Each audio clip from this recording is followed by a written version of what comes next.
Welcome back to our சேனலுங்க. Current ட்ரெண்டிங்காக couple wallpaper prompt தான் ட்ரெண்ட் ஆகிட்டு இருக்குது. ஸோ இது வந்து ChatGPTயில் தான் நம்ம ஜெனரேட் பண்ணி எடுத்திருக்கோம். ஸோ நீங்களும் ChatGPT ஓப்பன் பண்ணிக்கோங்க. ஸோ ஒன்ஸ் ஓப்பன் பண்ணதுக்கப்புறமா ப்ளஸ் ஐக்கான் கிளிக் பண்ணிவிட்டு ஃபோட்டோஸில் உங்களோட ஃபோட்டோஸை ஆட் பண்ணிக்கோங்க. ஆட் பண்ணிவிட்டு ப்ராம்ப்ட் வந்து வீடியோ டிஸ்கிரிப்ஷனில் கொடுத்துருக்கேன். ஸோ நீங்கள் அங்கேருந்து காப்பி அண்ட் பேஸ்ட் பண்ணிக்கோங்க. ஸோ ப்ராம்ப்டில் வந்து அந்த டிஸ்பிளேயிங் இடத்துல வந்து டைம் வந்து 11:11 நான் கொடுத்துருக்கேன்.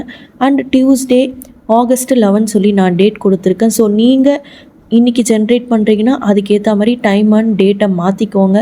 ஸோ இமேஜ் வந்து ஜெனரேட் ஆகிட்டுருக்கு. ஸோ இதுதாங்க ரிசல்ட். ஸோ நான் டைம் 11:11 கொடுத்து August 11 டியூஸ்டே கொடுத்ததுனால அது வந்திருக்கு. ஸோ நீங்கள் உங்கள் டைமுக்கு ஏற்ற மாதிரி மாற்றிக்கோங்க. ஸோ மேலே அப்படியே இமேஜ் கிளிக் பண்ணிவிட்டு டவுன்லோட் பண்ணிக்கோங்க. ஸோ டவுன்லோட் ஆகிடுச்சு இமேஜ். ஸோ இந்த இமேஜ் வந்து உங்களோட கேலரியில் ஈஸியாக சேவ் ஆகிடுங்க. ஸோ நீங்கள் அங்கே இருந்து உங்களோட வால்பேப்பராகவும் யூஸ் பண்ணிக்கலாம். இல்லாட்டி இன்ஸ்டாகிராமாக எதில் வேணுமோ நீங்கள் போஸ்ட் பண்ணிக்கலாம். ஸோ இதில் உங்களுக்கு ஏதாச்சும் டவுட் இருந்ததுன்னா கீழே கமெண்ட்டில் பிங்க் பண்ணுங்கள். மறக்காமல் சேனலை சப்ஸ்கிரைப் பண்ணிக்கோங்க.